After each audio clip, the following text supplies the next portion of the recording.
So like a lot of people comment on like, Audi, why are you always smiling? I mean, I even got in trouble for it once. Like, In why trouble? are you Was it smiling? Coach At Finley? practice? It was low key Coach Finn. He was like, Oh. I was high key Coach Finn. You know it. Let's not put down the yelling. record.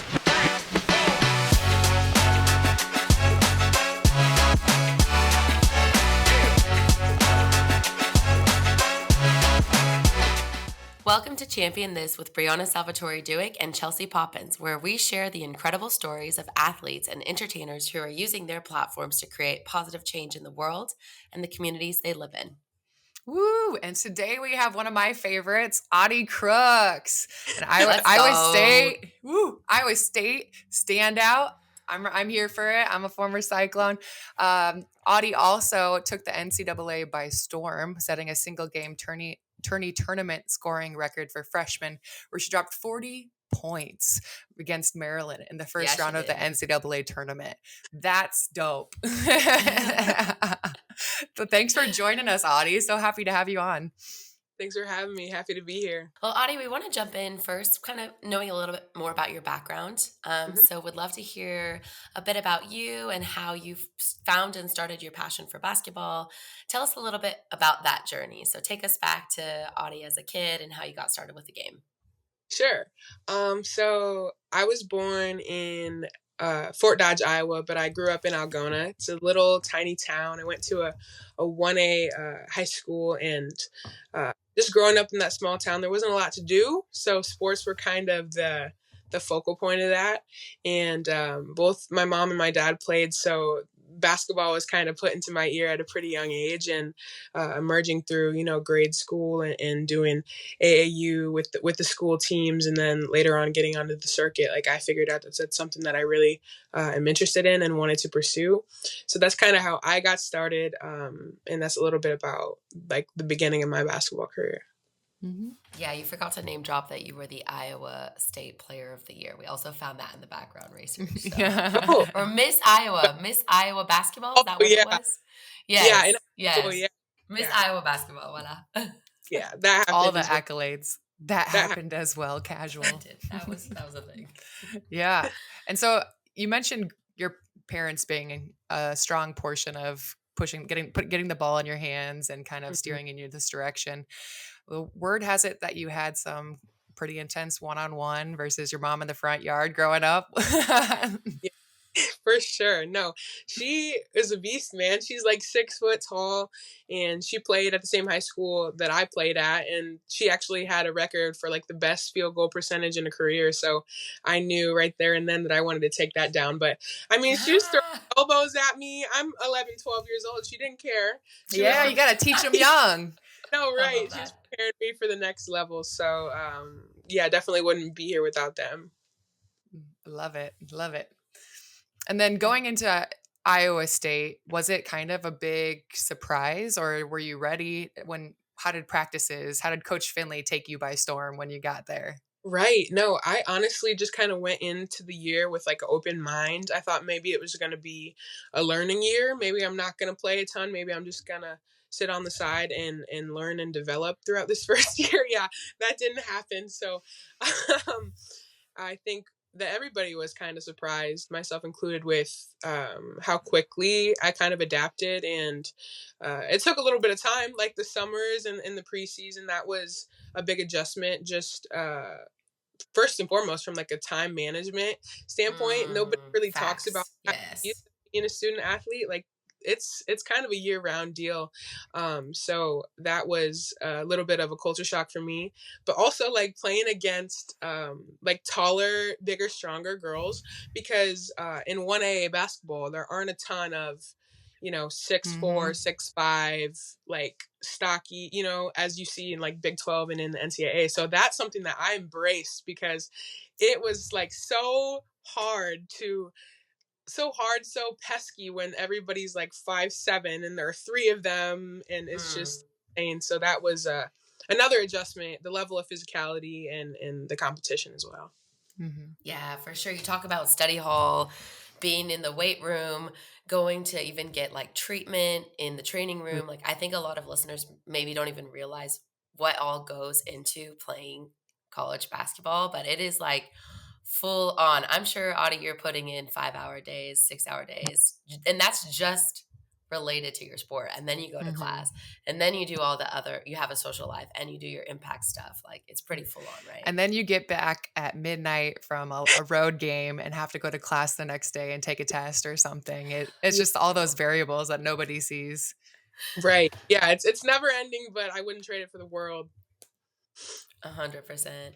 Was Mhm. there a moment for you in your freshman year when it kind of clicked for you that you were like, okay, I get it. Now I'm in college. I know what it takes to like be successful, get back to my team, do what my team needs me to do. Like what was that moment for you? If there was a moment, or was it pretty gradual? Yeah. It was kind of during the Thanksgiving tournament. We played Mm, Vanderbilt, Syracuse, and just like having that experience, it was kind of your first taste of like, I mean, we had preseason games, preseason workouts. We went to the international tour, but like that was like a real, not really real, but that was a like a legitimate test and yeah. moment on like um I just kind of decided that this is something that I'm going to do now, not next year, not whatever, but I was going to try to capitalize on this year because there was definitely opportunity there, and that's kind of the moment when I saw that. I love that. That's awesome. Yeah. And there's, I think that's really powerful too, what you said, Audie, because I think mindset and kind of that confidence in yourself and in your teammates, I'm sure allowed you to kind of embrace that as well and be like, no, now's the time. I don't need to wait to be confident in myself and my skills. Like, Mhm.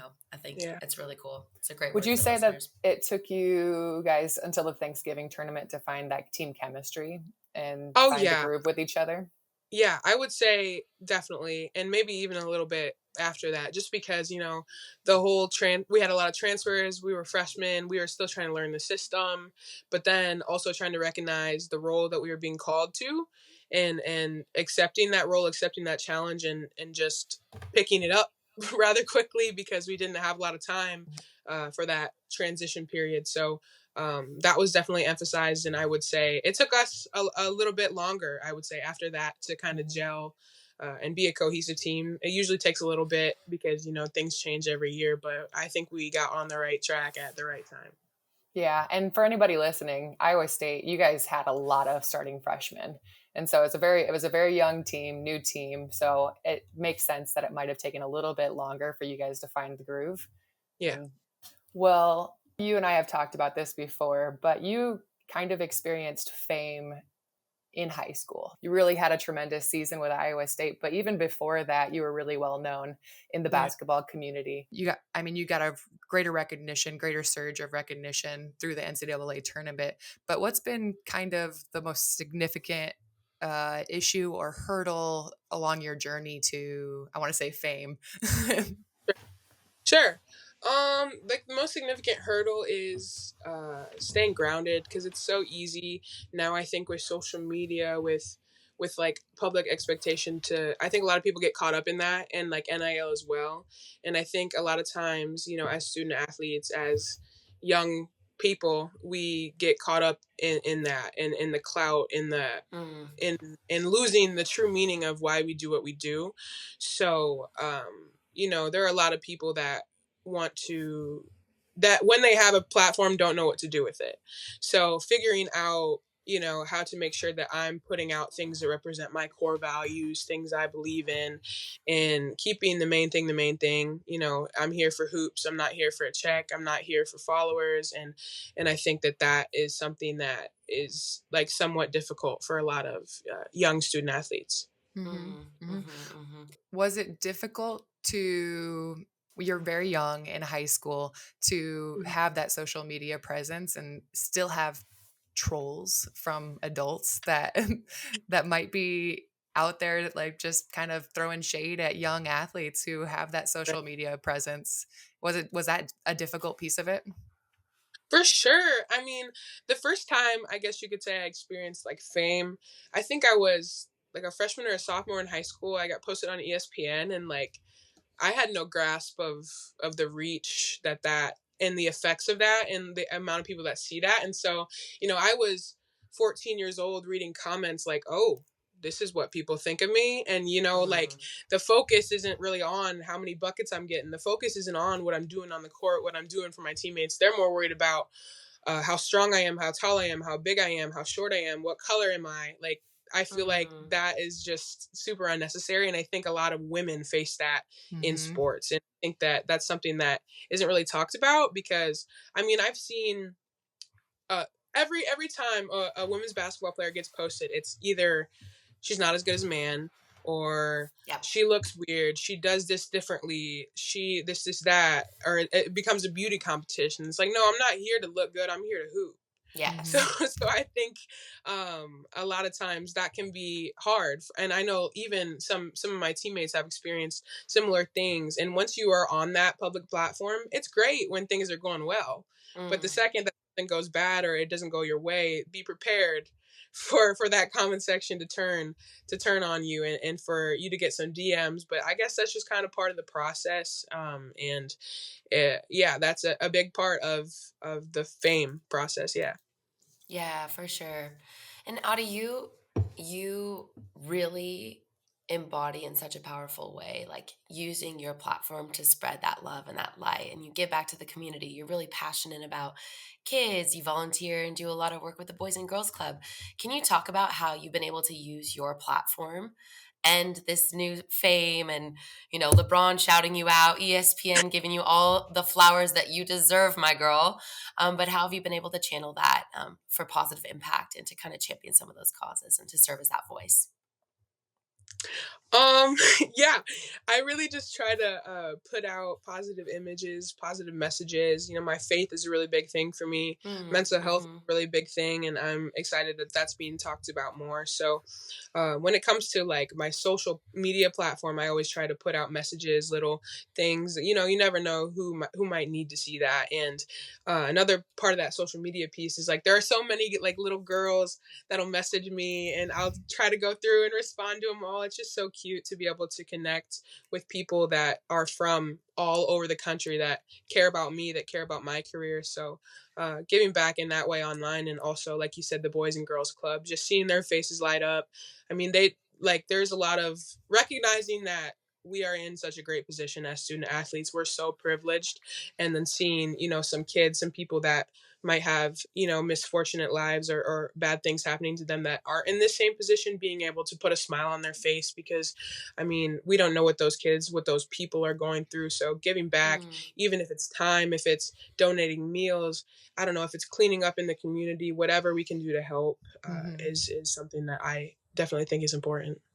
I love that. I also love, you talked about this off camera, but that you're going around and doing camps across Iowa, back in your hometown, small town. I'm from small town Iowa. So I specifically love when athletes go back to those places and keep pouring back into the youth. And because growing up, people like you and I in small towns, we didn't always have professional athletes coming back or collegiate athletes coming back to inspire and motivate. And so I think that's really cool of you, that you're going back to do that and you're pouring back into the community that built you. Yeah, thank you. And so, speaking of the fame that you're kind of rolling with now after the NCAA tournament, you've been interviewing agents lately. Yeah, I've been interviewing agents. That's been super interesting process, but something that I guess you kind of need to do. Mm-hmm. Yeah, interviewing for agents has been super fun. Just kind of learning about that whole experience because, I mean, as a kid, even in high school, even starting this career, as a freshman, I never really thought that would be something that I needed. It's not something I put much thought into, but learning more about it, I think it's a really great tool that, as I mentioned before, kind of helps athletes keep the main thing the main thing. Other people will handle emails, contracts, all that stuff. So that'll help me with the time management piece so I can really focus on my craft and stay away from the business side of basketball. Mm-hmm. What's been the most challenging piece of it as you go into these interviews that these agents are pitching you? Right. You got to have a little bit of a poker face when you're in Yeah. business field because I mean a lot of times people will say things and in my head I'm like, oh wow, like me from little town Algona, you want to do this, you want to do that, and so I You're just like, gotta don't like, seem too eager. Don't seam too yeah, eager. too eager, I can't seem too excited. So just embracing all the opportunities. They have great presentations, they all have great ideas, so just taking that all in and trying to think and process and make a decision. 100%. 100%. So, want to switch pace a little bit and talk about women's basketball. March Madness this year was insane. You know, we talked about you dropping 40 points in first round of March Madness. You had a really successful career as well. Just to give you a little more flowers for the listeners, we already talked about your bio a bit, but you were first team all Big 12 conference, all American honorable mention by AP. You averaged 19 buckets a game, 8 rebounds, 65% shooting. And then in that first game against Maryland, where you dropped 40, you actually broke a record by most points by a freshman in March Madness. But so we love that. Let's go. Also, want to just talk about kind of your thoughts on women's basketball as a whole, kind of getting to participate in the tournament. What's that atmosphere been like? It's been wild to see. We know the women's tournament got more viewership than the men's tournament this year. Championship game outdrew the men's by 4 million viewers. Yeah. I just think back to like the COVID years and back when women's basketball wasn't really a part of March Madness, and just seeing the growth in viewership, like you said, in funding, in the experience. I feel like it's a lot more valued now, the women's game, and it's about time because honestly, Yes. it's frustrating, you could say. You know, I'm very fortunate now to play in the era that I play in when women's basketball is gaining so much popularity, because I really couldn't imagine, doing all the same things that the men do, putting in work and not getting those same opportunities, that same exposure and that same appreciation as we do now. So Mm-hmm. I'm super excited for the game. The future of the game is going to be crazy, and I love that people are on board with embracing women's basketball and continuing to see that popularity rise is exciting. So, piggybacking off of that, are there any specific partnerships or collaborations that you might be looking forward? Um, I haven't even reached out to them yet, but I really want to partner with We're the getting the happy. tea. We are getting the tea. Hey. I partner with a lot of brands and businesses from my hometown in Algona, a couple of dealerships, some boutiques, just kind of getting some things going. But I have a lot of stuff in the works, so stay tuned for that. One a brand that I really want to target, that I really want to talk to, it's called the Happiness Project. They put out clothing. It just kind of spreads mental health awareness, and I think it's kind of targeted towards the college student, just because life does get so hectic, let alone being a college athlete. So and I know a couple of my teammates are Seek Jesus ambassadors, like Mm, faith-based clothing. mm, mm, mm. We go to like Salt Company, shout out to them. Like it's like a church organization on campus, like all throughout. I know the state of Iowa, maybe even farther. I'm not sure their outreach, but just those keeping those core values in touch while trying to make connections with these brands, with these businesses. That's something that's super important to me. Finding deals that put out what I truly embody, what I truly value. Mm-hmm. Yeah. So you guys have quite a bit of opportunity than you did in the beginning of the season. What did it look like in the beginning versus how has it taken shape pretty quickly at the end of the season, or was it kind of a gradual thing? Like in terms of, People reaching out to you for oh, partnerships, NIL sure, developing in that space, especially at Iowa State. right, right. Good question. So it was kind of a developing thing. I mean, I feel like we kind of had to earn our keep a little bit, kind of show people what we could do, what I could do. And now that the season has cooled off, yeah, I would say it's definitely picked up, with the brands reaching out, just because we are so busy during the season. I think that, a lot of them work with other student athletes. They know that that's kind of a no-no to reach out in the bulk of everything, because it's going to be hard to, set things up. But I would say, yeah, it was gradual, and I mean, the better campaign that you have as a team, the more you're seen. The farther you go in March Madness, the more people notice you. So that's a big part of NIL, of ambassadorships, of that whole process. You got to be able to produce and get yourself out there. And I think we did a pretty good job of that this year. Mm-hmm. Yeah. Audie, I wanted to touch also on, you mentioned faith being really important to you and how that's informed some of your partnerships as well. Can you, if you're open, you mind sharing a little bit more with us about, yeah, even how your faith informs how you think about making an impact and your purpose on this earth. I'm also come from a Christian background, was very involved in Athletes in Action in college, and that's been a big part of my why as well. But yeah, if you're open to sharing, would love to hear more. Right. So I went to like a Catholic school growing up. So faith was kind of like instilled in me from a really young age.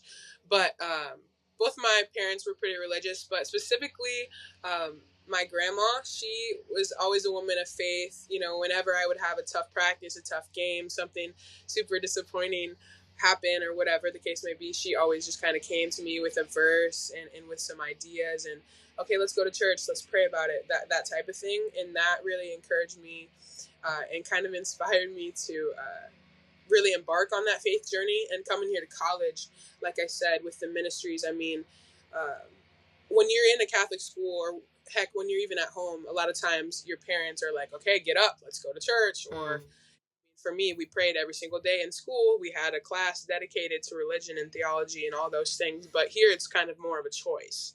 So it was kind of a bonding moment between the team, just because I feel like a lot of us do have, you know, roots with faith. So we go to church together. We go to Bible studies. We're in FCA involved in all those things. And I think, honestly, my main goal for like my life, for my career, for whatever opportunities I accept or I decide to partner with, is just to be a light wherever I go and whatever I do. So like a lot of people comment on like, Audie, why are you always smiling? I mean, I even got in trouble for it once.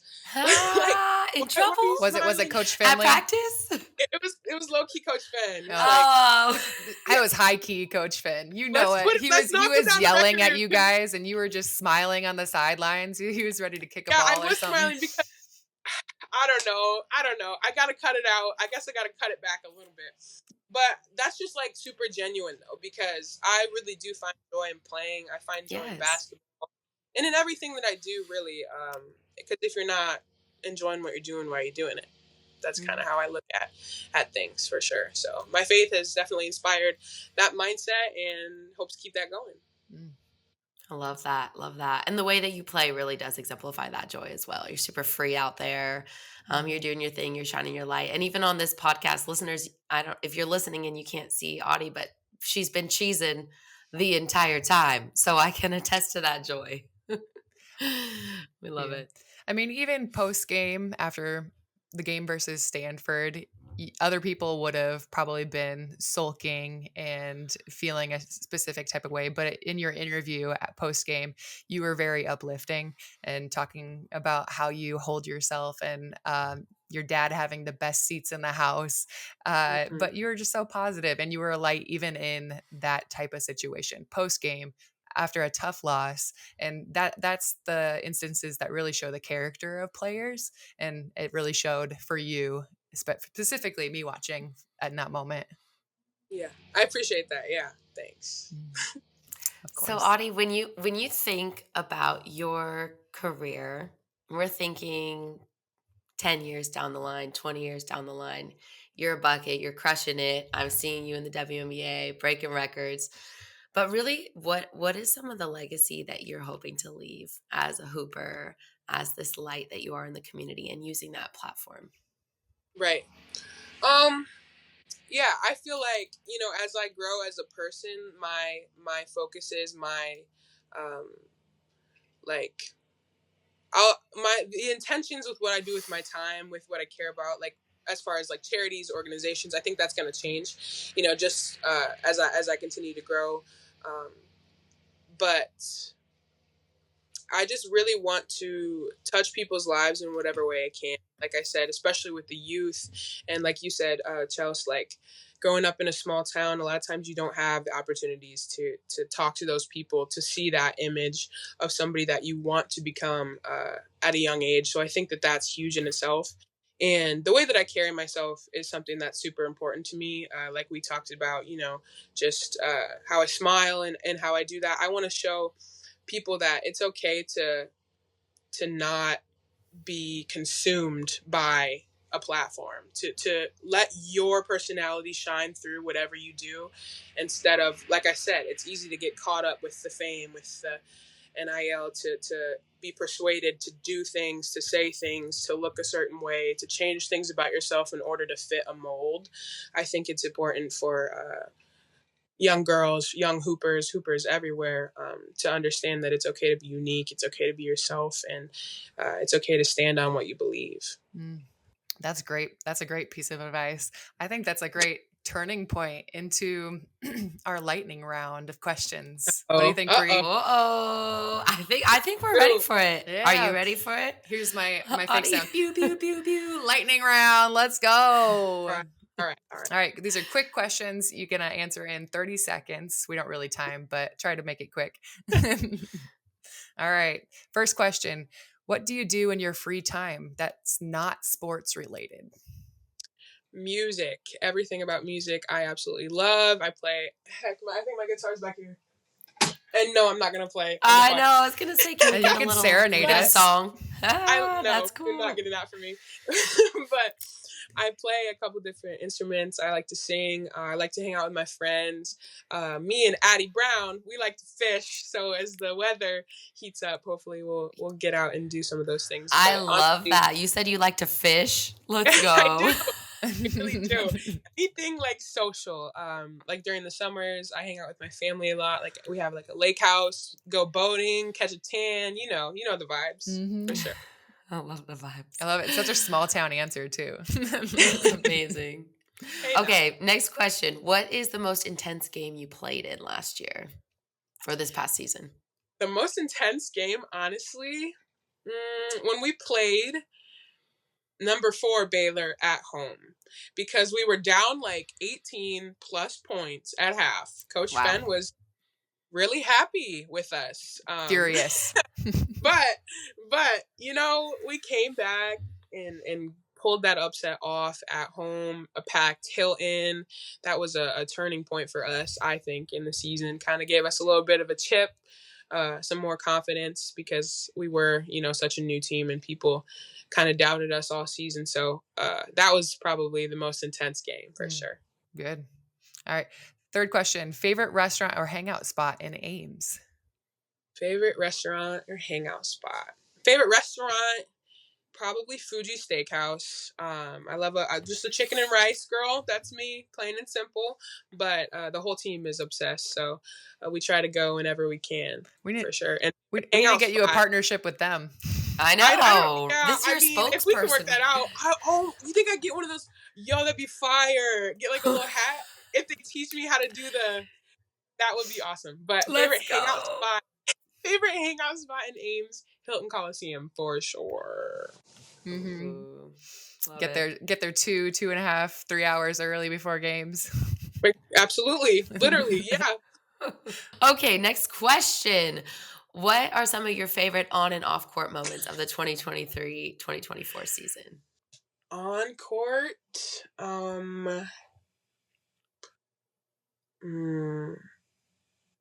shoot, that's a good question. Favorite on court moment. In the game against Oklahoma, I believe, in the Big 12 tournament. I remember this specifically. I was on the block and I had the ball, and Nye Mirdu made a cut to the basket, and I gave her a dish, and I don't know, it was a very specific moment, but it was fly if you go back and find it. That was a cool bucket. Off the court, favorite moment.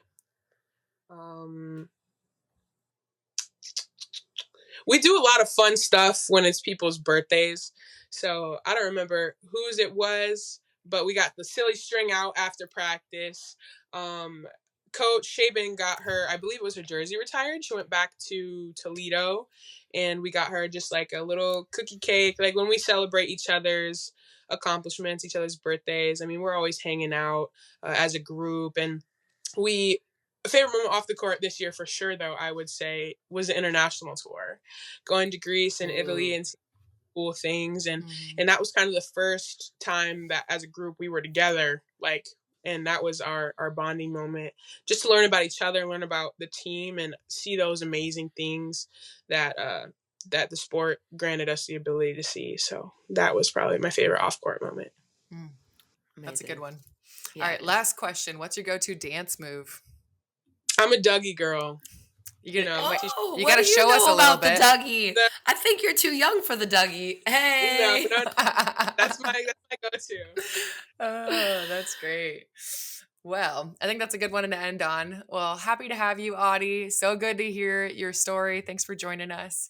And for any of our followers, if you like this podcast, like, share, follow. All of Audi's socials and contact information will be in our show notes. Thanks for tuning in.